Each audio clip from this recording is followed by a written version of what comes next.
This is Buldak, or spicy Korean fire chicken, and it's the original dish that inspired thousands upon thousands of fire noodle challenges. It's delicious, it's easy to make, and much like its noodly namesake, depending on your preference, you can make it spicy, extra spicy, or extra spicy. So, let's get adventurous.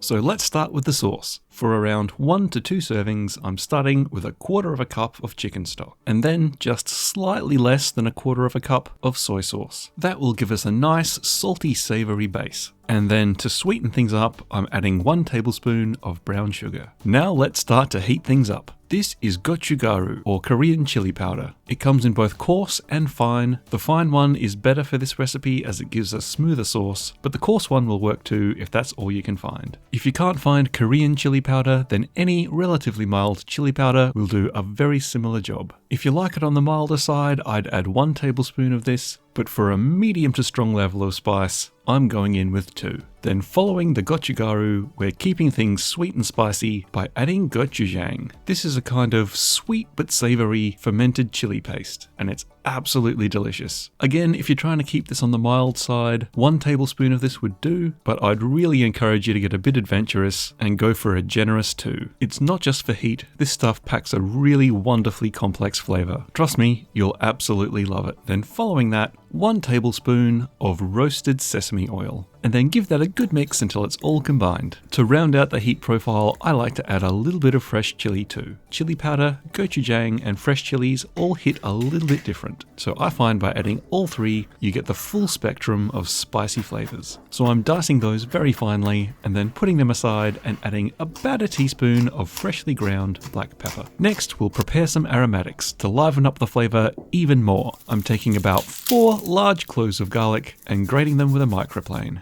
You could crush these in a garlic press or chop them by hand, but because I'm going to use the microplane for the ginger anyway, I might as well use it for the garlic too. It'll save on washing up. Once the garlic's been microplaned, then I'm doing the same with a roughly equivalent amount of fresh ginger. And then I'm just going to make sure that I've got my secret ingredient on hand, some Sprite. That's full sugar Sprite, not the sugar-free stuff. This will add a bit more sweetness, a bit of a tang, and help to make the sauce nice and shiny. If you'd like to learn all my secret ingredients, then check out some of my other videos and hit the subscribe button so you don't miss out on any new ones. The sauce needs to be cooked and reduced down to mellow out the raw aromatics and then concentrate all of the flavors. So I'm adding about a tablespoon of vegetable oil to a saucepan and throwing in the garlic and the ginger.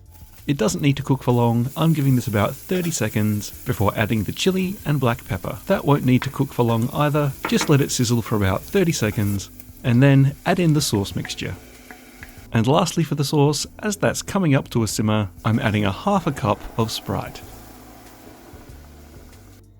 Let that bubble away gently, scraping down the sides from time to time and stirring to make sure it's not catching on the bottom, and keep it bubbling away until it's reduced by about 1/2. And then that can be put aside to cool while we prepare the chicken. So I've got 2 large chicken thighs and I'm just slicing those into what will be nice, satisfying, bite-sized pieces. The chicken goes into a bowl with about half of the sauce mixture. Then that needs to marinate, at least for an hour or so, but preferably overnight.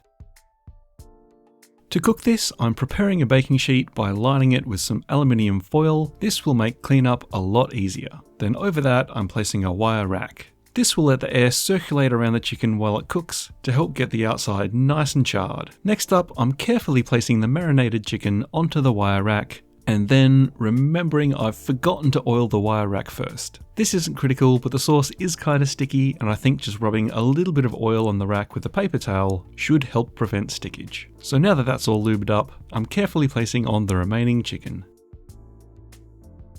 Then I'm firing up the top heating element on my oven to high. In Australia and the UK, we'd refer to this as the grill. For Americans, you'd call it the broiler. Whatever you call it is a source of really high heat close to the chicken so that it cooks quickly and gets a nice char on the outside. Once one side has got a nice caramelization and a bit of a char, we'll flip each piece over and put them back in to do the same on the other side. And I'm also just adding a small amount of water to the pan at this point. This isn't because I want them to steam, it's because the marinade that's dripped off into the bottom is starting to get a bit smoky. The water will stop that from smoking too badly, and this way I won't set off the smoke alarm. Once they're nice and charred and cooked all the way through, I'm putting them in a skillet with a heatproof handle.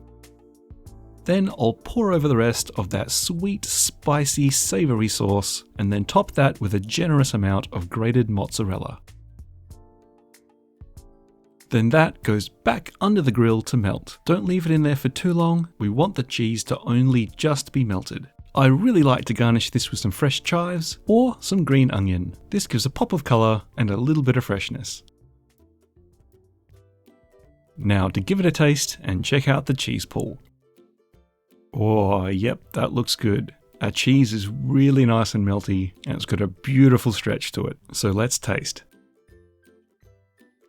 The chunks of chicken thigh are beautifully juicy and unctuous. The sauce is really spicy, and it's complemented really nicely by salty and savoury flavours, and the sweetness from the sauce and the creaminess of the mozzarella really take the edge off the heat to make the spice level satisfying but really manageable. This is delicious and seriously addictive. I can absolutely see how this inspired all those spicy noodle challenges. If you're interested in spicy recipes, then I've got a whole playlist of them. If you're particularly interested in Korean food, check out this tteokbokki video. It's also absolutely delicious. I'm gonna go smash the rest of this. Thanks for watching, and until next time, happy snacking.